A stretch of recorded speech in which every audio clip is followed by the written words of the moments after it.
তোমার জন্য কেউ থামবে না, সূর্যও না, চন্দ্রও না, আলো বাতাস রোদ বৃষ্টি কেউ না, একটা মানুষও না, একটা মানুষও না। এ দুনিয়া বড় স্বার্থপর, বড় স্বার্থপর। এজন্য বাপ আপনাদেরকেও বলি, যুবক তোমাদেরকেও বলি, তুমি নষ্ট হয়ে গেলে শেষ পর্যন্ত মনে রাখো তোমার জন্য কেউ থামবে না। আপনাদেরকে বলি বাবা, স্ত্রী সন্তানের জন্য যদি আপনি হারাম উপার্জন করে জীবনটা শেষ করছেন, কোনোদিন পাবেনও নাই। সুদের টাকা, কিস্তির টাকা, হারামের টাকা, ওজনে কম দেওয়া, ধোকাবাজি, প্রতারণা করা উপার্জন করা দরকার ছিল না।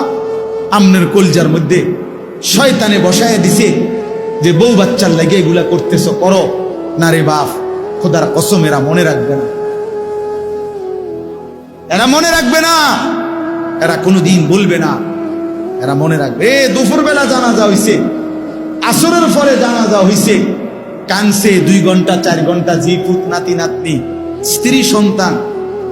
ওই দিনকেই এশার নামাজের পরে দেখা যাবে এরা সবাই পাশের বাড়ির থেকে ভাত তরকারি রান্না আনছে, এরা খানা খাইতেছে, এরা গোশত খায়, মাছ খায়, ডাল খায়, সবই খাইতেছে। এরা না কানছে অনেক, ওই কানছে আর কি। এজন্য আমি নিজেকে বরবাদ করে, আমার কবর, আমার আখিরাতকে নষ্ট করে আমি আমার স্ত্রী সন্তানকে হারাম খাওয়াইতে হবে, খোদার কসম এটা কোনো মুমিন করতে পারে, কোনো মুমিন করতে পারে। আমার ছেলে কোনোদিন 1 ওয়াক্ত ফজরের নামাজ পড়বে না, আর এমন জানোয়ারের জন্য আমি কামাই করুম, কমপক্ষে আমি আনিস এমন বেকুব না। তার লগে আমার আগে বুঝাপড়া করা দরকার। তুই মুসলমানের বাচ্চা কিনা আগে এটা বল, তুই ইমানদারের সন্তান কিনা বল বেটা।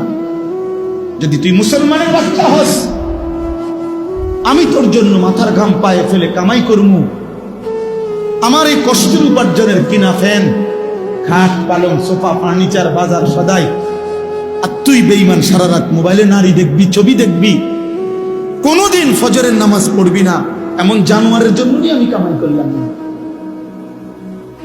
এমন হাইওয়ানের জন্য কামাই করতে বলছে কে? যার কপালে সেজদা নাই অত মানুষ না।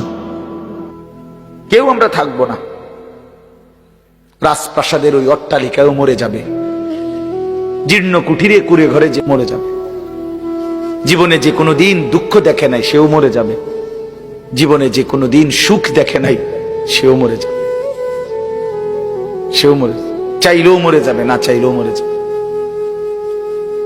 হসপিটালের আইসিইউর ভিতর থেকেও মালাকুল মৌত নিয়ে আসে, লন্ডন আর থেকে, থাইল্যান্ড থেকেও হসপিটাল থেকে বাংলাদেশের রুগীরে মৃত্যু দিয়ে দেয়। এই জন্য বন্ধু আমার, বাপ আমার, অনেক ছেলে আছো তোমরা কোনোভাবেই বুঝতে চাও না, কোনোভাবেই না, তোমাদের শাহওয়াত তোমাদেরকে বুঝাইতে চায়, কোনোভাবেই তোমরা বুঝতে চাও না যে এই মোবাইল, এই নারী, এই ছবি, তোমাদের বন্ধুদের এই আড্ডা, এটা তোমার ভালো করে না। এই কথাটা অনেক ছেলে আছে এত পাষাণ, এত পাষাণ যে তার কলিজাটা এইভাবে আটকাইয়া ফেলছে, এই নাফরমানিটা বুঝেই না, বুঝতে কোনো কিছুতে তার ঘাড় নোয়ানো যায় না, সেজদা দেয়। হায় হায় রে বাপ, মুসলমানের বাচ্চা এত বড় শক্ত হওয়া, এত পাষাণ হওয়া, এটা তো একটা জানোয়ারের স্বভাব না। জানোয়ারও তো এত কঠিন হয় না, হাইওয়ান জানোয়ার, কুকুর বিড়ালও এত নিকৃষ্ট হয় না। আমি রীতিমতো হুজুর আমার জিন্দিগি যদি কেউ, আমার মন চায় মাঝে মধ্যে যে মানে এটা গবেষণা করি, মানে পিএইচডি করি এটার উপরে, যে একটা মুসলমানের বাচ্চা 365 দিনের 1 বছরে কোনদিন ফজরের নামাজ পড়ে না, এটা কিভাবে সম্ভব? আমার এটা মন চায় যে এটার উপরে একটা কি করি, বিশ্বাস করুন, মানে এটা কিভাবে, মানে এই কেমন মানুষের বাচ্চা, এই জানোয়ার, এত বড় জানোয়ার কেমনে হইল, আরে তে এত বড় শক্ত হারামি হইল কেমনে? আমার এটা মাথার ধরে না বিশ্বাস। বহুদিন আমি কতজনের কাছে কথা বলছি যে ভাই আমার এটা বুঝে ধরে না, আমি এটা বুঝিয়ে না কথা, এটা আরে কিরে কয়, এটা কি ধরনের মুসলমান, এটা কি জানোয়ার? এই জানোয়ারের বাতরান দেখে এই জানোয়ারের ঘরে ঘুমাইতে দেয় কে? তার মা কই, তার বাপ কই? হায় হায় হায় হায়, মুসলমানের বাচ্চা এত বড় অসভ্য কেমনে হইল? কেমনে হইল? আল্লাহ বলেন, আমি আল্লাহকে বাদ দিয়ে যে যেটাকে বন্ধু বানায় নিছ, সে যেন মাকড়সার ঘর বানাইছ। কি বানাইছ? মাকড়সার ঘর। ইত্তাখাযাত বাইতান, যে মাকড়সা ঘর বানালো। আর ওয়া ইন্না আওহানাল বুয়ুত লা বাইতুল আনকাবুত লাউ কানু ইয়ালামুন। আল্লাহ বলেন, আর এটা মনে রাখবা, এটা মনে রাখবা, পৃথিবীর সবচেয়ে দুর্বল ঘর মাকড়সার ঘর। এটা আল্লাহ বলছে। তাহলে আল্লাহকে বাদ দিয়ে 60 বছরে একটা সেজদা, একটা হালাল হালাল হারামের কোনো তোয়াক্কা করলা না, নামাজ রোজা বন্দিগির কোনো তোয়াক্কা করলা না, কিস্তি নিয়া, সুদ নিয়া, ঘুষ নিয়া, সিটারি, ধোকা, প্রতারণা, বহু ভাবে দিবা নিশি মেহনত করে 60 বছরে যেই প্রাসাদ, যেই বিল্ডিং সাজাইলা, যেদিন সব রোম স্যাক দিয়া দেখলা, আর কোনো কাজ বাকি নাই, টাইলসও লাগানো শেষ, বাথরুমের বদনাড়া পর্যন্ত সেটিং করা হয়েছে, সোফা, খাট, ফার্নিচার সব ঠিক করা হয়েছে। রব্বুল আলামিন বলে, মালাকুল মউত এখনই নিয়ে আসো, যাও। এক নিমিষে 60 বছরের মেহনত উড়ায়, ঠিক না? এজন্য এটা ভাবা উচিত, আল্লাহকে বাদ দিয়ে, সেজদাকে বাদ দিয়ে, গোলামিকে বাদ দিয়ে, হালাল বাদ দিয়ে, আল্লাহর বন্দিগি বাদ দিয়ে যে যেটার মধ্যে ডুবে গেলেন, সে মাকড়সার ঘর বানাইতেছেন। কি বানাইতেছেন বলেন? তামসা করতেছেন, তামসা। ওয়ামাল হায়াতুদ দুনিয়া ইল্লা লাহবুন ওয়া লাইব। তামাশা। আল্লাহ বলে, দুনিয়ার জীবনটা তামাশা বান্দা, খেলাধুলা, খেলাধুলা। হ্যাঁ, লোকটা বিল্ডিং বানায়, আর শাজিদ থেকে আমার মালিক যেন হাসতে হাসতে বলে, ওমা কিরে, এতে দেখি তামসা না করে, তামসা না করে। কিরে বেটা, সেজদা কই? ফানি দিতে দিতে, বিল্ডিং এ ইট ভিজাইতে ভিজাইতে নামাজের ওয়াক্ত শেষ। আছে না? ইট ভিজাইতে ভিজাইতে নামাজের ওয়াক্ত শেষ। আল্লাহ আমাদেরকে মাফ করে দেন। আল্লাহ তাআলা বলেন, আলিফ লাম মিম, 3টি অক্ষরে এর অর্থ আল্লাহ তাআলাই ভালো জানেন। কে ভালো জানেন? এখন যেহেতু সময় নাই, এর কোনো ব্যাখ্যা করছি না। ব্যাখ্যা এটাই যে এগুলোর প্রকৃত অর্থ, একমাত্র অর্থ আল্লাহ তাআলাই জানেন। এরপরে আল্লাহ কি বলছে একটু মনোযোগ দিয়া শুনেন, শুধু তরজমা শুনতে হবে। আল্লাহ তাআলা বলেন, আহাসিবান নাসু আন ইউতরাকু আন ইয়াকুলু আমান্না ওয়া হুম লা ইফতানুন। আল্লাহ বলেন, ও মানুষেরা, তোমরা কি এই ভেবেছো যে তোমরা শুধু মুখে বলবে আমান্না, আমরা ঈমান আনলাম, আমরা মুমিন, আমি মুসলমান, আমি ঈমানদার। ভোটার আইডি কার্ড দেখেন, ধর্ম ইসলাম লেখা। আমার বায়োডাটা দেখেন, ধর্মের পাশে ইসলাম লেখা। দেখেন, নালে নালে এখানে লিখছে কেন? আমি মুসলমান না হলেই লিখছি। কথা বুঝেন? আল্লাহ বলে, তোমরা কি এই ভেবেছো যে তুমি শুধু মুখে বলবা আমি মুমিন, আমি ঈমানদার, আমি মুসলমান, আর ওয়াহুম লা ইফতানুন, আমি আল্লাহর পক্ষ থেকে তোমাকে কোনো পরীক্ষা করা হবে না, এমনিতেই মুখের স্বীকারোক্তিতে, মুখের উচ্চারণেই আমি আল্লাহ তোমাকে ছেড়ে দিব, এই ভাবছো না? আল্লাহ জিজ্ঞেস করছে, তো জবাব দেন যে হ্যাঁ এটাই ভাবছেন কিনা, জবাব দেন না কেন? হ্যাঁ না না একটা কোন। আল্লাহ তাআলা কুরআনুল কারীমের আরেক জায়গায় বলছেন, আম হাসিবতুম আন তাদখুলুল জান্নাহ ওয়ালাম্মা ইয়ালামিল্লাহুল্লাযীনা জাহাদু মিনকুম ওয়া ইয়ালামাস সাবিরিন। তোমরা কি এই ভেবেছো যে শুধুমাত্র মুসলমান বললেই আমি তোমাদেরকে জান্নাতে ঢুকায় দেব? অথচ এখনো কারা কারা আমার রাস্তায় দ্বীন ও ঈমান টিকাইয়া রাখার জন্য কি পরিমাণ যুদ্ধ জিহাদ সংগ্রাম, মুজাহাদা, মেহনত, পরিশ্রম কয়ে কদ্দুর করছো এখনো আমি দেখিয়ে নাই। কে কদ্দুর ইসলাম মানার জন্য সবর করছো এটা আমি এখনো দেখিয়ে নাই। এর আগেই তোমার আমি জান্নাত দিয়ে নিব এই নি ভাবছো। আরেক আয়াতে আল্লাহ তাআলা বলেন, আম হাসিবতুম আন তাদখুলুল জান্নাহ ওয়ালাম্মা ইয়াতিকুম মাসালুল লাযীনা খালাউ মিন ক্বাবলিকুম মাসাতহুমুল বাসাউ ওয়াদ-দাররাউ ওয়াযুলজিলু হাত্তা ইয়াকুলার রাসূল ওয়াল্লাযীনা আমানু মা'আহু মাতা নাসরুল্লাহ। আল্লাহ বলেন, আরে কি ভাবলা তুমি? পান খাইতে খাইতে ব্যস্ত যাবে গা, বন খাইতে খাইতে, চা দোয়ানে গপ মারতে মারতে, টেলিভিশন দেখতে দেখতে, এমনি মুসলমান বলতে বললেই এমনি এমনি ব্যস্ত যাইবা গা, গরু জবাই কইরাই। অথচ আমি আল্লাহ তাআলা তোমাদের পূর্বে যত লোক আদম থেকে ঈসা পর্যন্ত ঈমানের দাবি করেছিল তাদের প্রত্যেককে আমি আল্লাহ তাআলা অগণিত কষ্ট, অগণিত পেরেশানি, অগণিত জুলুম এবং নির্যাতনের শিকার তারা হয়েছিল। হাজারো জুলুম, নির্যাতন, কষ্ট, পরিশ্রম এগুলো তাদেরকে উপভোগ করতে, উপলব্ধি করতে, হজম করতে হয়েছে। এই পরিমাণ কষ্ট, ক্লেশ, বিপদ, মুসিবত, পেরেশানি, জুলুম, নির্যাতন, অত্যাচার সহ্য করছে, যার ফলে ওয়াজুলজিলু কাঁপতে শুরু করছে মানুষগুলো। কাঁপতে কাঁপতে কাঁপতে কাঁপতে জুলুম আর অত্যাচারে নিজেদের শরীরের মধ্যে কম্পন শুরু হয়েছে।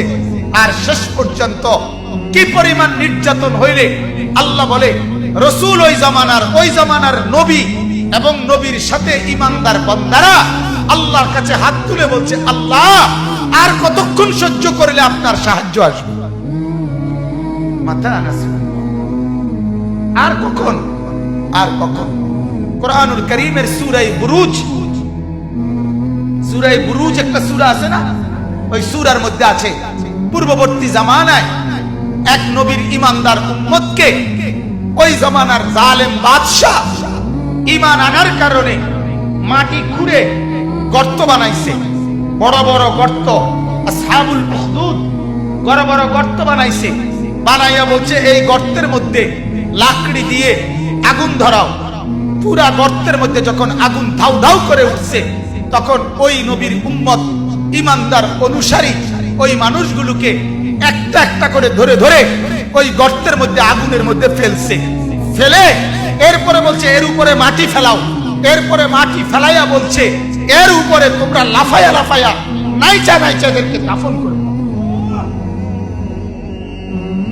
কুতিলা আসহাবুল উখদুদ আন-নারি যাতিল ওয়াকুদ। পড়ে দেখি আল্লাহ তাআলা বলে, এখনো কি সহ্য করছো? এখনো কি সহ্য করছো? এ পরিমাণ কষ্ট সহ্য করছে, যে পরিমাণ কষ্টের পরে রাসূলরা হয় উলুল আজম, নবীরা হয় সীমাহীন ধৈর্য সহ্যের অধিকারী। ঠিক কিনা বলেন না? সেই নবীরা পর্যন্ত হাত তুলে ফেলছে। আল্লাহ আর কতক্ষণ, আর কতক্ষণ?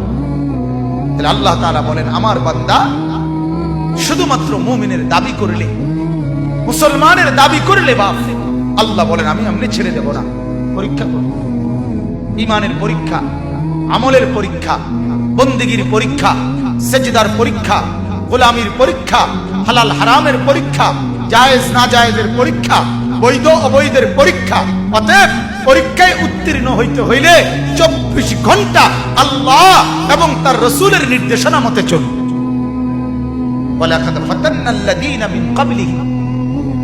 এরপরে আল্লাহ তাআলা বলেন, আমি তোমাদের পূর্বে এই কথাটাই, তোমাদের পূর্বে যত লোক ঈমানের দাবি করছে প্রত্যেকের পরীক্ষা নিয়েছি। প্রত্যেকের কি নিয়েছি? ইব্রাহিম আলাইহিস সালামকে আল্লাহ তাআলা বলেন 84 বছর ইব্রাহিম নবী কাইদা আল্লাহর কাছ থেকে একটা ছেলে পাইছেন। ঠিক কি না বলেন? ছেলেটার নাম কি? ইসমাঈল। কানসে 84 বছর পরে, 84 বছর বয়সে ইসমাঈল হইছে। এরপরে ইব্রাহিমকে আল্লাহ তাআলা, তাফসীরে আছে একটা উর্দু খুতবা আছে 5 খণ্ডে, খুতবাতে কাসিমি, পাকিস্তানের একজন বড় বুজুর্গ হযরত মাওলানা জিয়া আল কাসিমি, ওনার বয়ান আপনারা উলামায়ে কেরাম কিনলে খুব মজা পাবেন পড়ে, উর্দুতে আছে। ওই কিতাবে আছে যে ইব্রাহিম আলাইহিস সালামকে আল্লাহ তাআলা ইসমাঈল ছেলেটাকে দিয়ে প্রথম পরীক্ষা করছে আল্লাহ তাআলা। আল্লাহ বলে ছেলে দিলাম, তবে হাজেরার কোলে থাকবে, তোমার কোলে দিতে পারতা না, চুমা দিতে পারতা না, আদর করতে পারতা না, শুধু চাইয়া দেখবা। এটা প্রথম পরীক্ষা। দরজায় দাঁড়াইয়া দেখবা শুধু, কিন্তু আদর করতে পারবা না, কোলে নিতে পারবা না। ইব্রাহিম আলাইহিস সালাম বলছে আসলাম, আল্লাহ মেনে নিলাম, তুমি বড় মাওলা, তোমারই ভালোবাসি। কিছুদিন পরে আল্লাহ বললেন ইব্রাহিম, না এখন আর চাইতেও পারতা না, মরুভূমিতে চোখের আড়ালে দূরে ওইখানে রাইখা আসে।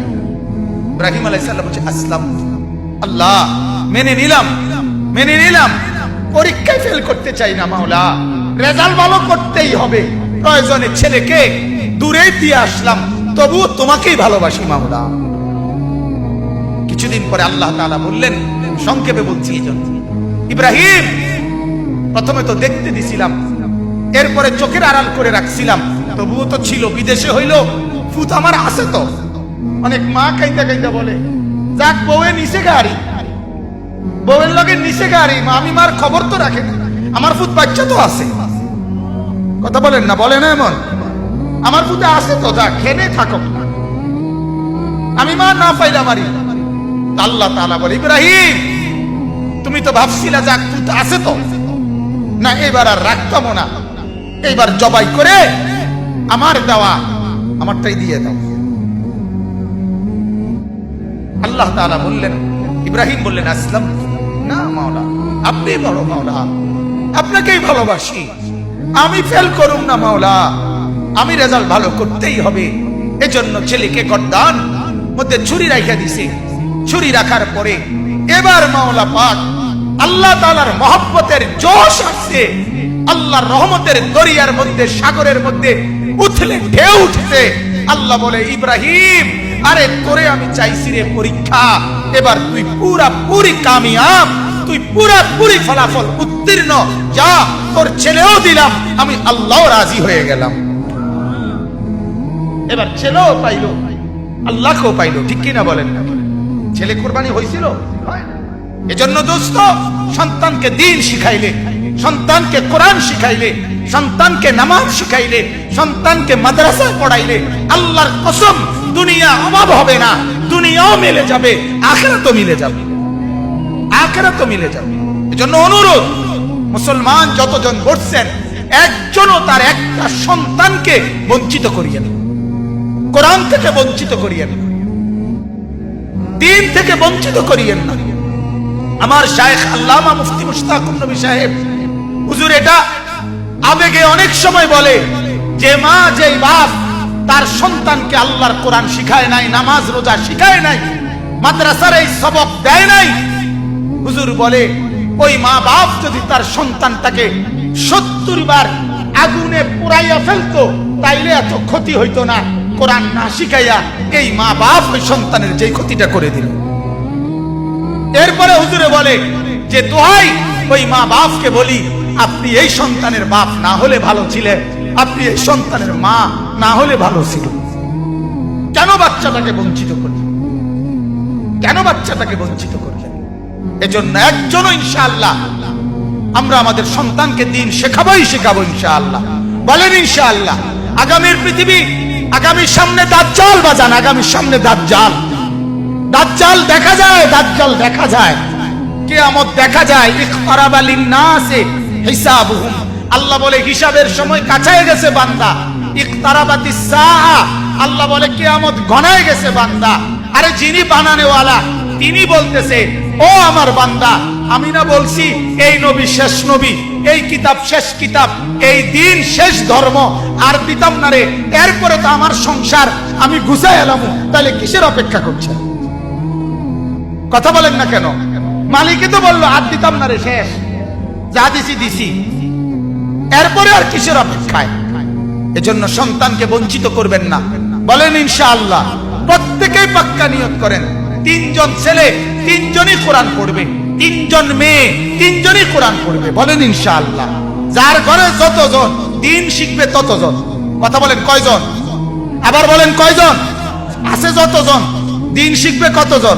আমি এজন্য সবসময় বলি যে আপনার একটি সন্তানকে হলেও মাদ্রাসায় পড়ান, একটি মেয়েকে হলেও মাদ্রাসায় পড়ান। এই কথা বলা আমার ফতোয়া হলো নাজায়েজ। এটা বলার কোনো সুযোগ নাই, এই কথা বলার কোনো অনুমতি নাই। আপনার কাছে কোনো আমি ভিক্ষা চাই না, আপনার কাছে রাসূলের হাদিস মনে করাইতে আইছি যে আলা কুল্লে মুসলিম, আলা কুল্লে মুসলিম মানে তিনজনে একজন। কথা বলেন কয়জন? কথা বলেন না কেন? নবী বলল সবার উপরে দিন শিখা ফরজ, আপনি কোন তিনজনে একজন? কে অনুমতি দিল? আপনারে কমানের অনুমতি দিল কে? কথা বলেন, বুঝছেন কিনা আপনার? এজন্য প্রত্যেকেই ছেলে মেয়ে, আলহামদুলিল্লাহ বাংলাদেশে এখন চতুর্দিকে মহিলা মাদ্রাসা আছে, আছে কিনা বলেন? এই জমানায় মেয়ে দিন শিখলো না, ছেলে দিন শিখলো না। আল্লাহর কসম এই কথা বলিয়া কি কারণ? কোন কারণ দর্শাবার কোন সুযোগ পাইতেন না। চতুর্দিকে এত মসজিদ মাদ্রাসা, এত মাদ্রাসাও থাকার পরেও যারা তাদের ছেলে মেয়ে কোরআন বঞ্চিত হইল, এটার কোন কারণ দর্শাবার সুযোগ। এজন্য কোরআনে আছে নাফরমান যখন জাহান্নামী আল্লাহকে বলবে ক্বালু রব্বানা গালাবাত আলাইনা শিকওয়াতুনা, আল্লাহ আমার কপাল মন্দ, এই কারণে আমি দিন মানতে পারছি না। ওয়া কুন্না কওমান দাল্লিন, আল্লাহ আমি গোমরা ছিলাম, এই কারণে মানতে পারছি না। আল্লাহ বলেন ক্বালা খসাউ ফিহা, না না বেঈমান, জাহান্নামের আগুনে মুখ থুবড়ে জাহান্নামের আযাব ভোগ কর। ওয়ালা তুকাল্লিমুন, আর কোনো কথা বলবি না, একটা শব্দ। জাহান্নামে পড়ার পরেও মানে জাহান্নামের আযাব নিক্ষিপ্ত হওয়ার পরও কিছুক্ষণ কথা বলবে। এর শেষ যখন এই কথাটা বলবে রব্বানা আখরিজনা, আল্লাহ আমারে এই জাহান্নাম থেকে উদ্ধার করেন, ফা ইন উদনা ফা ইন্না যালিমুন, যদি আড়াওয়ার করি তাহলে আমি বড় পাপী। আল্লাহ বলেন না, তুই ডুবে মর, তুই এখানে জাহান্নামের আযাব ভোগ কর। ওয়ালা তুকাল্লিমুন, আর কথা বলবি না, আর একটা শব্দ বলবি না। আল্লাহর কসম আমি নিজে তাফসীরে মারিফুল কোরআনের মধ্যে পড়ছি, আল্লাহ যখন বলবে এই জাহান্নামী আর কোনো কথা বলতে পারবি না, সাথে সাথে জাহান্নামের আযাবে জাহান্নামীর গলার আওয়াজ, কথার শব্দ বন্ধ হয়ে যাবে। এরপরে আর কোনো শব্দ জাহান্নামী উচ্চারণ করতে পারবে না। আরো জঘন্য কথা আছে, তাফসীরে মারিফুল কোরআন লিখছে এরপরে জাহান্নামী কুত্তার মতো ঘেউ ঘেউ করবে, কুকুরের মতো শুধু ঘেউ। ওইটা আছে, বিশ্বাস করে জাহান্নামী আর কোনো কথাই বলতে পারে। ওয়ালা তুকাল্লিমুন, আল্লাহ বলবে আর কোনো কথা নাই, কোনো কথা নাই, চুপ। আল্লাহ আমারে মাফ করে দেন। আল্লাহ তাআলা শেষ, আল্লাহ তাআলা বলেন আমি পরীক্ষা করে দেখব, ফালিয়ালামান্নাল্লাহুল্লাযীনা সাদাকু ওয়ালিয়ালামান্নাল কাযিবিন। আল্লাহ বলেন আমি পরীক্ষা করে ঈমানদার বাছাই করব, সত্যবাদী আর মিথ্যাবাদী। ঈমানের দাবি করো, মুখে বিড়ি, মিথ্যাবাদী। ঈমানের দাবি করো, ফজরের নামাজের সেজদা দাও না, মিথ্যক তুই বেটা। ঈমানের দাবি করো, সুদ খাও, মিথ্যক তুই বেটা।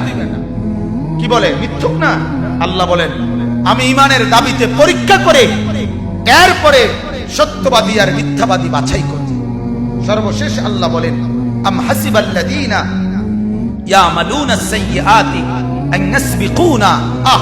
আল্লাহ তাআলা বলছে ও তোমরা যারা গুনাহ করছো, নাফরমানি করছো, পাপ করছো, মোবাইলে ছবি দেখছো, উলঙ্গ নাচ দেখছো, একটা সেজদার খবর নাই, একটা নামাজের খবর নাই, দোকানে বসে বসে চা দোকানদারের নামাজ পড়ার টাইম নাই, মুদি দোকানদারের নামাজ পড়ার টাইম নাই, দেড়বুড়ে সিএনজি অটো ড্রাইভার তারও সেজদা করার টাইম নাই, বুট বেচে তারও নামাজ পড়ার টাইম নাই, বাদাম বেচে তারও নামাজ পড়ার টাইম নাই।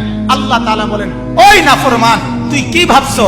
আইনাসবিকুনা, তুই আমার চাইতে আগায় গেছো না? আমি তোরে দেখতাম না, না আমি তোরে কিছু করতে দিতাম না, এটা ভাবছো না? আইনাসবিকুনা, তুমি ভাবছো তুমি আমারে ডিঙ্গাইয়ে গেছো না, আমার রেঞ্জের বাইরে চলে গেছো না? আমার আয়ত্তের বাইরে চলে গেছো। না না, আমার আয়ত্তের বাইরে যাও নাই। সাআমা ইয়াহকুমুন, তুমি যে মনে মনে ফয়সালা করছো, আল্লাহ দেখে না, আল্লাহ ধরে না, আল্লাহ তাআলা মাতে না। আল্লাহ বলেন না, এটা ভুল, এটা ভুল। তুমি অচিরেই কবরে আসলে দেখবা আমার আযাব কত ভয়ঙ্কর। ওয়ালামু আন্নাল্লাহা শাদীদুল ইকাব, মনে রাখবা আমার আযাব বড় ভয়ঙ্কর। বলেন নাউযুবিল্লাহ।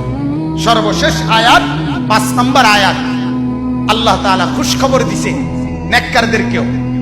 তোমরা যারা নেককার, সেজদা করে করে, জিকির করে করে, সকাল সন্ধ্যায় রাত গভীরে, তাহাজ্জুদে আওয়াবিনে, তাসবিহে জিকিরে আমি মাওলাকে ডাকতে ডাকতে এই আশায় বন্দিগি করছো যে আমার সাক্ষাৎ পাইবা। মান কানা ইয়ারজু লিকা আল্লাহ, আমার মোলাকাত, আমার দিদারের আশা করে করে যারা বন্দিগি করছো, আল্লাহ বলেন ফা ইন্না আজালাল্লাহি লাআতিন, আমি আল্লাহ মালাকুল মউত নামে একজন ফেরেশতা মৃত্যু করে দেওয়ার জন্য তোমার কাছে পৌঁছাবো। সে তোমারে মৃত্যু নামক একটা নেয়ামত উপভোগ করাইয়া আমার কাছে নিয়ে আসবে। ফা ইন্না আজালাল্লাহি লাআতিন, আমার আল্লাহর পক্ষ থেকে তোমার মৃত্যু মালাকুল মউত আসবে, লাআতিন আসবে তোমার কাছে, এসে মৃত্যুর শরাব, মৃত্যুর এক পেয়ালা, মৃত্যুর একটুকু শরাব, মৃত্যুর একটু চুমুক তোমারে ভোগ করাইয়া আমার কাছে নিয়ে আসবে। ওয়াহুয়াস সামিউল আলিম, আল্লাহ তাআলা বলেন যে আমি আল্লাহ সবকিছু শুনছি, সবকিছু জানি। ঠিক কি না বলেন? অতএব তুমি অপেক্ষা করো, আমি শুনতেছি, আমি জানি।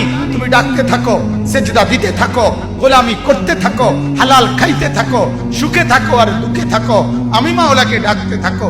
এই কয়দিন পরে আজরাইল পাঠাবো, তোমারে আমার কাছে নিয়ে আসবে। এজন্য হাদিসে আছে, আল্লাহর নবী সাল্লাল্লাহু আলাইহি সাল্লাম, এটাই আমার শেষ কথা, আল্লাহর নবী সাল্লাল্লাহু আলাইহি সাল্লাম হাদিসে আছে, নেককারের সামনে নবীজি বলে মালাকুল মউত আজরাইল আয়েশা অত্যন্ত সুন্দর আকৃতিতে দাঁড়ায়, খুব চমৎকার সুদর্শন আকৃতিতে দাঁড়িয়ে মালাকুল মউত আল্লাহর প্রিয় বান্দা নেককার বান্দাকে বলে যে থাকবেন আর কিছুদিন, কেন দুনিয়ায় থাকবেন? আল্লাহর নেক বান্দা তখন চোখের পানি ফেলে বলে, কি কইলা মালাকুল মউত, থাকবো কেন রে? সকাল দুপুর রাত নিশিতে চোখের পানি ফেলে ফেলে যে মাওলারে ডাকি, কখনো সুবহানাল্লাহ, কখনো আলহামদুলিল্লাহ, কখনো আল্লাহু আকবার, কখনো লা ইলাহা ইল্লাল্লাহ, কখনো আস্তাগফিরুল্লাহ, কখনো দুরূদ শরীফ, এই যে বহুবার বহুভাবে ডাকি, পাগল দেখেই তো ডাকি, আমি বেচাইন দেখেই তো ডাকি। এজন্য সকালেও ডাকি, দুপুরেও ডাকি, বিকালেও ডাকি, সন্ধ্যায়ও ডাকি, রাতেও ডাকি, তাহাজ্জুদেও ডাকি, সারা দিন যে মাওলাকে ডাকি তার কাছে যাওয়ার জন্যই তো ডাকি। তুমি আইও না, দেখে না যাইতারি না, তোমার লাগে না বইয়া রইছি, তুমি আসো নাই দেখে না যাইতে পারি না বেটা। তুমি আইসা আবার আমার না নিয়ে যাবা কেন? আমি এখনই যাব। তখন মালাকুল মউত বলে, তো চলেন, আপনার মাওলার কাছেই চলেন। এই জন্য ছেলেরা ভাবতে শিখো। এক একজনের চুলের পেখম দেখলে মনে হয় যেন হ্যাঁ তার কোনো আল্লাহ খোদা নাই, স্বয়ং সম্পূর্ণ। এক একজনের চলাফেরার ঢংঢুং দেখলে মনে হয় তারে ধরুন না কেউ নেই। লাফানের তাফালিং দেখলে, লাফানের চলাফেরার কথাবার্তার স্টাইল দেখলে মনে হয় অহংকার। আমার শরীর ভালো, সুস্থ সবল, আমার আব্বার টাকা আছে, আমার যখন মন চায় আমি আব্বুর থেকে টাকা নিই, যখন মন চায় আমি মোবাইল টিপতেছি, আব্বু কিছু বলে না, আম্মু কিছু বলে না, সারা রাত মোবাইলে নারী দেখে, ছবি দেখে, যখন যা মন চায় তাই করে, মন চাইলে খায়, মন চাইলে না খায়। বাহ বাবা, মনে করছে পৃথিবীর কেউ যেহেতু কিছু বলে না, এভাবেই জীবন চলবে না রে দোস্ত। সুখের জীবনও শেষ হয়, দুঃখের জীবনও শেষ হয়, সেজদার রাতও ভোর হয়, নেশার রাতও ভোর হয়, মদখোরও রাত ভোর হয়ে যায়, সেজদা বলার রাতও কি হয়ে যায়? ভোর হয় না? তাহাজ্জুদের নামাজ যে পড়ে তারও ভোর হয়ে যায়। মদের আড্ডায়, জুয়ার আড্ডায় যে রাত কাটায়, নারীর আড্ডায়, জিনার আড্ডায়, ওই হাইওয়ানেরও ভোর হয়ে যায়। কারো দুনিয়ায় থেমে থাকে না, কারো না। এজন্য হাসিও ফুরায় যাবে, কান্নাও শেষ হয়ে যাবে। কয়দিন পরে এই ছোট্ট মাসুম বাচ্চাদের ব্যথাও সবাই ভুলেই যাবে। ব্যস্ততার এই দুনিয়ায় কতক্ষণ মনে রাখবে, কে কারে মনে রাখবে? অতএব এই যে আল্লাহ নবী সাল্লাল্লাহু আলাইহি সাল্লাম বললেন, এমন ভাবে বন্দেগী করো যেন আল্লাহকে দেখছো অথবা আল্লাহ তোমাকে দেখছে। এটাই তাসাউফ, এটাই ইসলাহ। এটা তৈরি করতে হয়। মানে এটা শুধু একটা ওয়াজ শুনলে হয় না, দীর্ঘদিন মেহনত করতে হয়। ওলামায়ে কেরামের সাথে, আল্লাহ ওয়ালাদের সাথে, বুজুর্গদের সাথে বারবার শুনতে হয়, আসা যাওয়া করতে হয়, সম্পর্ক করতে হয়, আত্মশুদ্ধির মেহনত করতে হয়। এটা নিয়ম মাফিক ওষুধ আছে, বুজুর্গদের কাছে এটার প্রেসক্রিপশন আছে। কিভাবে একজন মুসলমান, একজন যুবক, একজন নারী, একজন ইমানদার কিভাবে নিজের জীবনটাকে এভাবে গঠন করবে যে যার সারাক্ষণ মনে পড়বে আল্লাহ আমাকে দেখছে, আমি মিথ্যা বলব। আপনারা অনেকেই শুনছেন না, বুজুর্গরা বলে, কোন আল্লাহওয়ালা বলে তার মুরিদদেরকে বলছে, আগামীকালকে আমার জন্য এমন একটা মুরগি জবাই করে আনবা, এমন জায়গা নিয়া। আমরা শুনছি হুজুরদের ওয়াজে, ছোটবেলায় আমরাও শুনছি যে কেউ না দেখে এমন জায়গা থেকে জবাই করে আনবা। সবাই মুরগি জবাই করে আনছে, একজনে জীবন্ত মুরগি নিয়ে আসছে। তো হুজুর বলছে, তুমি আস্তা মুরগি নিয়ে আসলা, সবাই তো জবাই করে আনছে। তো বলছে, হুজুর মুরগিটা কেউ দেখে না, এমন একটা জায়গার তালাশে, পুকুরের পারে, নদীর ধারে, বাঁশ ধারে, কত জায়গায়, গোপন একাকী জায়গায় অন্ধকারে গেলাম, কিন্তু খোদার কসম হুজুর যখনই যাই, যেখানেই যাই, বারবার মনে পড়ছে আল্লাহ তো দেখছে। আপনি তো বলছেন কেউ দেখে না, এমন জায়গা থেকে জবাই করতে, এমন জায়গা তো পাইলাম, এমন জায়গা তো মনে হইল না কোনো জায়গারে। সব জায়গাতেই তো মনে পড়লো আল্লাহ তো দেখছে।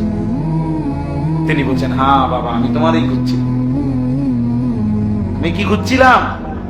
তোমারই মূলত খুঁজতেছিলাম যে আমার কোন মুরিদটার হালাত এইটা হইছে, যে যার সারাক্ষণ মনে পড়ে যে আল্লাহ আমাকে, আনতা আবুদাল্লাহা কাআন্নাকা তারাহু ফাইন লাম তাকুন তারাহু ফাইন্নাহু ইয়ারাক। নবীজি বলেন, এমন ভাবে আল্লাহর ইবাদত করবে যেন তুমি আল্লাহকে দেখছো। আল্লাহর নবী সাল্লাল্লাহু আলাইহি ওয়াসাল্লাম একদিন নামাজ পড়ছিলেন। নবীজি সাল্লাল্লাহু আলাইহি সাল্লাম নামাজ অবস্থায় একটু সামনে আগাইলেন, আবার পিছায়া নামাজের জায়গায় দাঁড়াইয়া নামাজ শেষ করলেন। সাহাবায়ে কেরাম বললেন, ইয়া রাসূলুল্লাহ, নামাজ শেষে কি হলো আল্লাহর নবী? হঠাৎ করে দেখলাম নামাজের মধ্যে একটু আগাইলেন, আবার পিছাইলেন, কি করলেন? আল্লাহর নবী সাল্লাল্লাহু আলাইহি সাল্লাম বলেন, সাহাবীরা রে, জান্নাতের আয়াত যখন পড়ছিলাম, সরাসরি এই দুই চোখে জান্নাত দেখতে পাচ্ছিলাম, আর জান্নাতের ফলগুলো দেখছিলাম। মনটা চাইছিল আগাইয়া জান্নাতের একটা ফলের থোকা ছিঁড়ি। দুনিয়া যেন আবার ফিরে চলে আসলাম। অর্থাৎ এইভাবে দেখছে। এই জন্য আমার শায়েখ আল্লামা মুফতি মুশতাকুর নবী কাসিমি বড় সুন্দর কথা বলছে। হুজুর বলেন যে দুনিয়ার মধ্যে ক্যান্টনমেন্টের মধ্যে সেনাবাহিনী কেউ 20 বছর, কেউ 25 বছর যুদ্ধের প্র্যাকটিস করে প্রতিদিন, এই আশায় যে যেদিন চূড়ান্ত বাস্তবিক যুদ্ধ হবে সেদিন প্র্যাকটিক্যাল দেখবে, প্র্যাকটিক্যাল যুদ্ধ করবে। তো প্র্যাকটিক্যাল যুদ্ধের জন্য প্র্যাকটিস করতে থাকে অনবরত। বুঝেন নাই কথা? তো আল্লাহ তাআলাও যেন বলছে, নবীও যেন বলছে উম্মত, এই দুনিয়ার হায়াতটা আল্লাহকে দেখার প্র্যাকটিস করতে থাকো, প্র্যাকটিস করতে থাকো। মনে হয় যেন দেখছো, মনে হয় যেন দেখছো। একদিন এভাবে যদি করতে পারো, হাসরের ময়দানে রব্বুল আলামিন প্র্যাকটিক্যাল আল্লাহ পাক তোমার দিদার তার তোমারে দেখায় দিবে। বলবে বান্দা দেখো, এবার প্র্যাকটিস করছো বহুদিন, আজ সরাসরি দেখো। আজ তুমি আমাকে দেখো, আমি তোমাকে দেখি। ইলা রাব্বিহা নাযিরা। আল্লাহ তাআলা বলছে বান্দা জান্নাতে সরাসরি আমি রব্বুল আলামিনকে দেখবে। খালাস, কথা শেষ। তাইলে এইখানে আমি এই দুইটা আমল বলছি। একটা আমল হলো রাত্রি জেগে তাহাজ্জুদ পড়া, বিশুদ্ধ কোরআনুল কারীম তেলাওয়াত করতে থাকা। এই দুই আমলের বরকতে তাফসীরে লিখছে, বুজুর্গানে দ্বীন বলছে, এই দুইটি আমল যার মধ্যে থাকবে, একটা হলো যে রাত্রিবেলা গভীর রজনীতে কিছু নফল ইবাদত নামাজ বন্দিগি করার চেষ্টা করে, আর যে ব্যক্তি লম্বা কোরআনুল কারীম বিশুদ্ধ তেলাওয়াত করার ফিকির করে, কোরআন তেলাওয়াত করতে থাকে, আশা করা যায় এই দুইটি আমলের বরকতে আল্লাহ তাআলা তার অন্তরের মন্দ চরিত্রগুলো দূর করে দিবে। আশাদ্দু ওয়াতআন, এগুলা নফসকে দমন করবে, অন্তরের মন্দ অভ্যাসকে দূর করবে। এজন্য আজকের এই ইসলাহী মাহফিলে এই দুইটি আমলের গুরুত্ব দিলাম। আল্লাহ যেন আমাকেও তৌফিক দেয়, আপনাদেরকেও যেন তৌফিক দেয়। চেষ্টা করবেন রাত্রিবেলা সময়টাকে বন্টন করে, হিসাব লাগান 11টায় শুইলেন, 4:50 ফজরের নামাজের জামাত, তো 12টা, 1টা, 2টা, 3টা, 4টা, 4:50 ধরেন প্রায় 6 ঘন্টা। তো এর মাঝামাঝি কোন একটা সময় শরীর স্বাস্থ্য অনুপাতে দেখেন একটু সময়, আধা ঘন্টা, 20 মিনিট, 40 মিনিট আবার জেগে আল্লাহর ইবাদতের জন্য তাহাজ্জুদ নামাজের সেজদা, তেলাওয়াত, দোয়া, কান্নাকাটির জন্য একটু সময় বের করা। তাইলে আল্লাহ তাআলা অন্তর পবিত্র করে দিবে, মন্দ অভ্যাস থেকে বেঁচে থাকা সহজ হবে। আল্লাহ তাআলা আমাদেরকে কিয়ামুল লাইল, তিলাওয়াতুল কোরআন, এই দুই নিয়ামত দান করেন। দারুল উলুম মাদ্রাসা আল্লাহ তাআলা কবুল করেন। হযরত মাওলানা আবু তাহের সাহেব দামাত বারাকাতুহুল আলিয়া, আল্লাহ তাআলা তাকে হায়াতে তাইয়্যিবা আফিয়া দান করেন। ছেলেরা, বাপ তোমার ঘরে শক্ত করে বললাম, বাবা মাকসাদ তো এটাই ভাইয়া, নামাজ পড়ো, নামাজ পড়ো, নামাজ পড়ো, নামাজ পড়ো। কিশোর নওজোয়ান নামাজ পড়ো, আল্লাহকে চেনো ভাইয়া, দিন শিখো, অল্প হোক, স্কুলে পড়ো মানা নাই, কলেজে পড়ো মানা নাই, যেখানেই পড়ো মানা নাই, কিন্তু আল্লাহকে ভুইলো না, নামাজকে ভুইলো না। 2 রাকাত নামাজ ঠিক করো, 10টা সূরা ঠিক করো, ওযু গোসল ঠিক করো।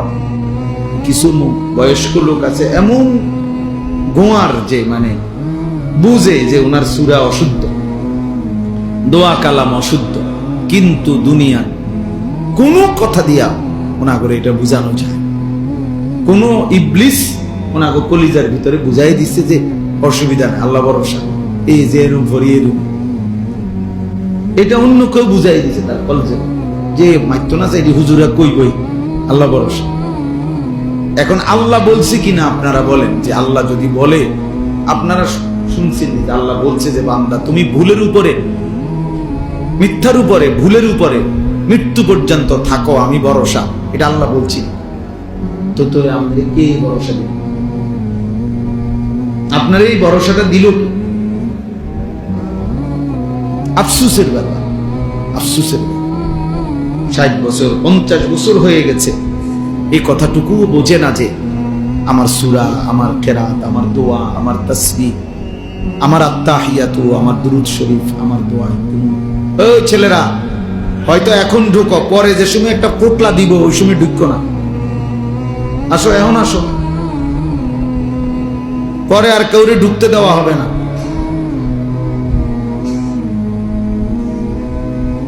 হ্যাঁ, কিছু খবর নেয়, মনে করেন কিছু আছে খবর নেয়, কিছু দিবনি।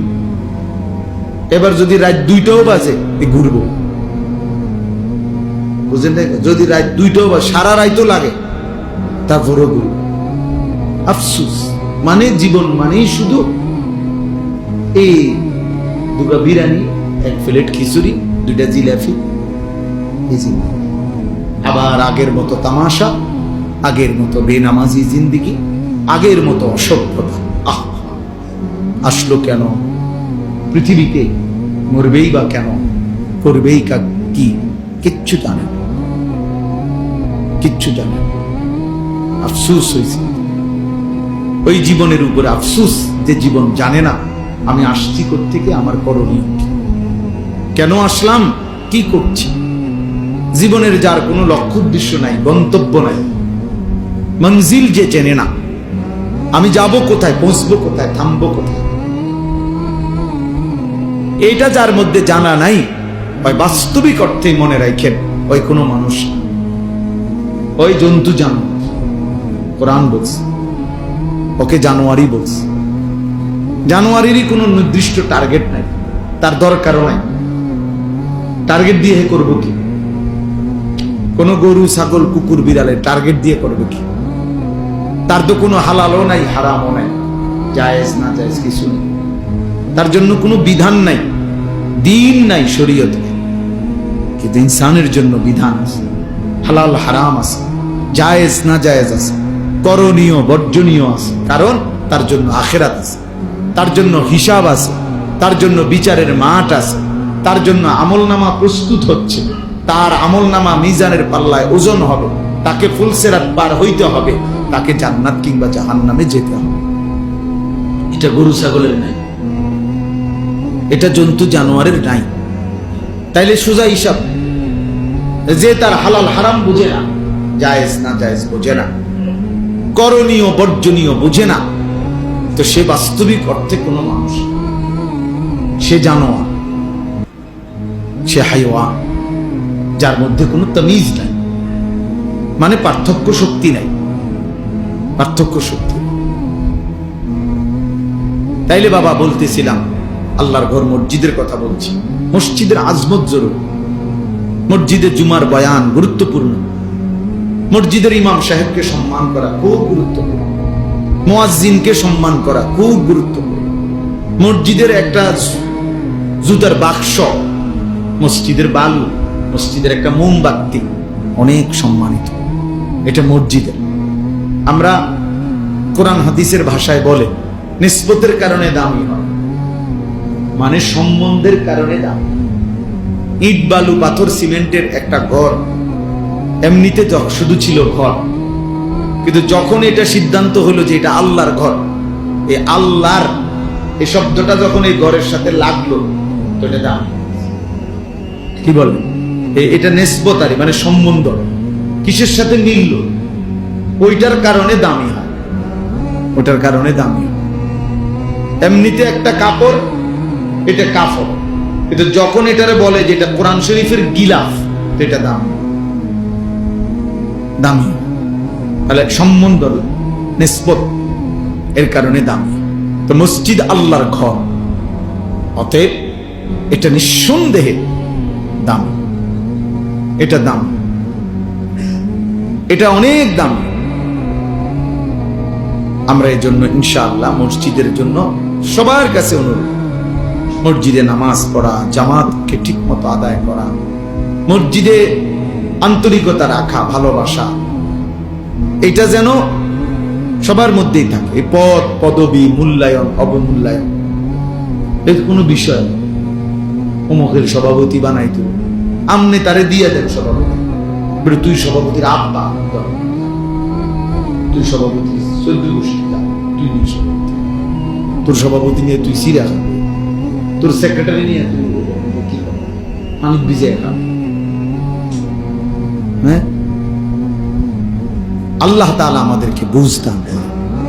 আখিরাতে ইন্নাল্লাহা লা ইয়ানজুরু ইলা সুওয়ারিকুম ওয়ালা ইলা আজসামিকুম, নবী সাল্লাল্লাহু আলাইহি ওয়াসাল্লাম বলেন হাসরের ময়দানে নিশ্চয়ই আল্লাহ তাআলা তোমাদের চেহারা দেখবেন না, তোমাদের শরীর দেখবেন না, ওয়ালাকিন্নাল্লাহা ইয়ানজুরু ইলা কুলুবিকুম ওয়া আমালিকুম, বরং আল্লাহ তাআলা তোমাদের দিল দেখবেন এবং তোমাদের আমল দেখবেন।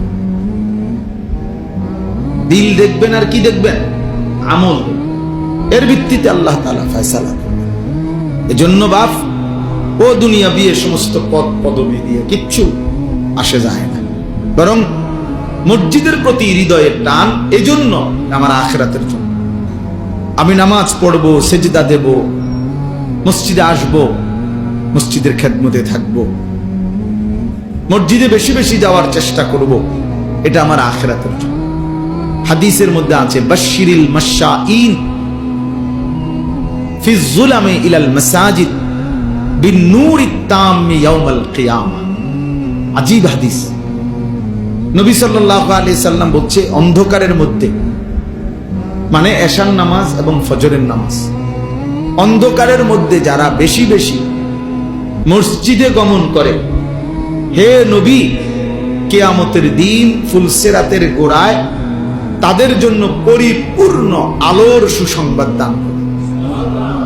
বিন-নূরিত তাম, পূর্ণ আলো, মানে হাদিসের মধ্যে আছে ফুলসিরাত 30,000 বছরের রাস্তা, যেটা সকলকে পার হইতে হবে। ওয়া ইম মিনকুম ইল্লা ওয়ারিদুহা, আল্লাহ তাআলা কোরআনে বলছে এমন কেউ হবে না যাকে এটা পার হতে হবে, সে নবী হোক, সে ওলি হোক, আর সে কাফের হোক, মানে অনুগত অবাধ্য, সকলকে এটার উপরে কি করতে হবে? পার হইতে হবে, পার হইতে হবে। তো এই 30,000 বছরের রাস্তার যে ফুলসিরাত, এটা নবী সাল্লাল্লাহু আলাইহি সাল্লাম বলছে এটা অন্ধকার থাকবে, একেবারে অমাবস্যার ঘুটঘুটে অন্ধকার। প্রত্যেক মুমিনের ঈমানের সাথে তার আমলের পরিমাণ অনুপাতে ওই ফুলসিরাতের গোড়ায় যখন যাবে, প্রত্যেক ঈমানদারের, ঈমান শর্ত, প্রত্যেক ঈমানদারের তার আমলের পরিমাণ অনুপাতে ওই গোড়ায় গেলে আল্লাহর কুদরতে তার জন্য ওই পরিমাণ আলো জ্বলবে। এই জন্য সবার আলো একরকম হবে না, আলগা লাইট নেই, আপনারটা আপনার আলো, আমারটা আমার, আপনারটা আমার। এই ক্ষেত্রে নবীজি সাল্লাল্লাহু আলাইহি ওয়াসাল্লাম বলছেন যে অন্ধকারের মধ্যে, মানে এশার নামাজ এবং ফজরের নামাজ, এই দুই নামাজ অন্ধকারের নামাজ নাকি? কথা বলেন। এশার নামাজ তো পুরা অন্ধকার, আর ফজরের নামাজ আবসা অন্ধকার। এই দুই অন্ধকারের মধ্যে যে মসজিদে যায় বেশি বেশি, আল্লাহ নবী সাল্লাল্লাহু আলাইহি সাল্লাম বলেন ফুলসিরাতে তার জন্য পূর্ণ আলো জ্বলে। 30,000 বছরের রাস্তা পূর্ণ আলো নিয়ে সে পার হতে পারে। এজন্য এশার নামাজ এবং ফজরের নামাজ খুব গুরুত্বপূর্ণ। এশার নামাজ এবং ফজরের নামাজ যারা আদায় করে না, রাসূলুল্লাহ সাল্লাল্লাহু আলাইহি ওয়াসাল্লাম তাদেরকে বলছেন মুনাফিক। একেবারে স্পষ্ট বুখারীর হাদিস। ওই অপদার্থ হলো মুনাফিক, যে অপদার্থ এশা এবং ফজরের নামাজ পড়ে না। এই দৃষ্টিতে আপনাদের আমাদের অসংখ্য সন্তান, অসংখ্য মুসলমান যারা প্রতিনিয়ত ফজরের নামাজ পড়ে না, এদেরকে বলে রাখেন যে প্রত্যেকেই যেন ভোটার আইডি কার্ড, জন্ম নিবন্ধন সনদ এবং পাসপোর্ট, যেখানে ধর্মের পাশে ইসলাম লিখছে, এটা যেন চেঞ্জ করে, বরং এটা যেন শুধরাইয়া লিখে নেয় এফিডেভিট করে যে আসলে আমি মুসলমান নাই, মুনাফিক। কেন? আমি ফজরের নামাজ পড়ি না, ফজরের নামাজ পড়ার জন্য কোনো প্রস্তুতিও নাই, আমার মানসিকতাও নাই। এমন অসংখ্য জানোয়ার আছে, হাইওয়ান আছে, যে হাইওয়ানের কলিজার ভিতরেও খোদার 1 বছরে 365 দিনে কোনদিন এই জানোয়ার বলতে পারবে না ফজরের নামাজ কাকে বলে। এটা আস্তা জানোয়ার, আস্তা জানোয়ারের, পুরাটা জানোয়ারের, পুরাটা জানোয়ার। এটা মানুষ নামের পশু ছাড়া আর কিছু।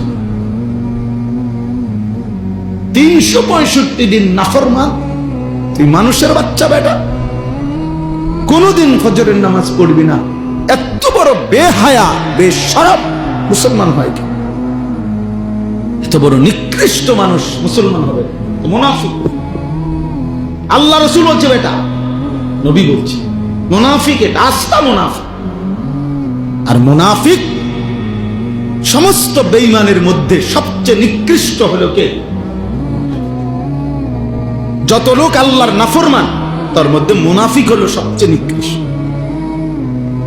হযরত আব্দুল্লাহ ইবনে ওমর হাদিসে আছে, নবীজির বিখ্যাত সাহাবী আব্দুল্লাহ ইবনে ওমর রাদিয়াল্লাহু তাআলা আনহুমা, তিনি বলছেন নবীজির জামানায় আমরা মুনাফিক চিনতাম এশা এবং ফজরের জামাতে অনুপস্থিতি দেখে। হাদিস এটা। উনি বলেন আমরা চিনতাম মুনাফিককে আমাদের মাঝে, আমরা খুঁজতাম বুঝতাম ফজর এবং এশার নামাজে অনুপস্থিত হতো। এই জন্য হযরত আব্দুল্লাহ ইবনে মাসউদ বলে যে রাসূলের জামানায়, সাহাবাদের জামানায় লজ্জায় শরমে যাতে দাগ না পড়ে যায়, চিহ্নিত হয়ে না যায়, এজন্য মুনাফিক যারা মুনাফিক ছিল বাস্তবিক অর্থে, তারাও রাসূলের জামানায় ফজরের নামাজ মিস করতো না, কারণ মিস করলে তো মানুষ কইবে তুই মুনাফিক। অথচ সে বাস্তবিকে কি মুনাফিক, কিন্তু মানুষ যাতে তারা না চিনে না বুঝে, এই জন্য কি করত, আমার মুসলমান নামধারী এই হাইওয়ান মুসলমানের বাচ্চা, আর বাপ মুসলমান, তার মা মুসলমান, জানোয়ার একদিনও ফজরের নামাজ পড়ে। বাপেও বেটকা হেবটা বইয়া বইয়া বিড়ি গায়, চা দোয়ানে গপ মারে। আল্লাহর রহমতে আমনের দোয়ায় জিভুত একটা লাইন হইছে, কিটা লাইন হইছে, টেয়া ফাড়ায় বিদেশ লাইন হইছে। টেয়া ফাড়াইলে বুঝি লাইন হয়, হ্যাঁ বিদেশ গেলেই বুঝি জিভুত লাইন হয়ে গেছে, এটা বুঝি কত হইলো। আর আমরা যারা দেশে সিরিয়াটাই করি, এটা বুঝি কথা হল। বিদেশ যাওয়া নিষেধ না, এটা গুনাহ, এটাও বলি না, কিন্তু এটা বুঝি এটা কথা হইলো যে আল্লাহর রহমতে তারা 3 জন এখন একটা লাইনে পড়ছে, টাকা রোজগার করে, এবারে খুশি, মানুষের গপ মারে, চা দোয়ানে বইয়ে বই, হ্যাঁ লম্বা লম্বা কথা, লম্বা লম্বা ভালো খাইতে পারতেছে, শেষ বয়স, আপেল খায়, মালটা খায়, চা খায়, বম খায়, গপ মারে, আর কি বাজার হইতেছে, খাইতে আছে, ফুতে টেয়া ফাটাইতে আছে, হালাল হারাম এত কিছু তো অনেক সময় আসেনি।